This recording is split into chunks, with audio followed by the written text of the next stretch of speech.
شان ته سره ګوري کنه د مرتبه ته سره ګوري رسول الله صلی الله علیه وسلم فرمایي چې د مور او پلار خدمت کول دا د جهاد نه افضل عمل دی یو سره راغی رسول الله صلی جهاد کې زمانو ولیکا رسول الله کسانو نوونه لیکي لګیا دي یو په کې راغی رسول الله زمانو ولیکا ز جهاد کې زما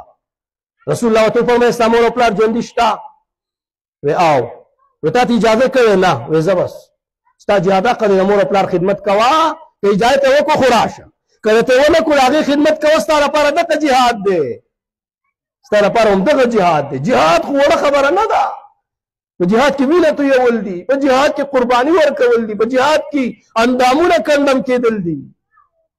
او رسول الله صلی الله علیه وسلم ته د قدم اور پلار خدمت کې دا جهاد دی دا ستاره لپاره جهاد دی بس دا کوا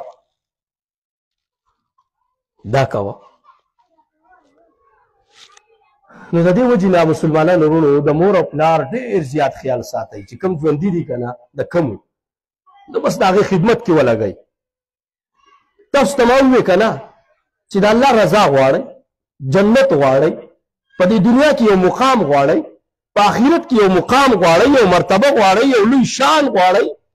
نو هغه څه شی دی هغه بیا د مور او پلار خدمت کوه نو تا ته به د هر څه میلاویږي د هر څه به ته میلاویږي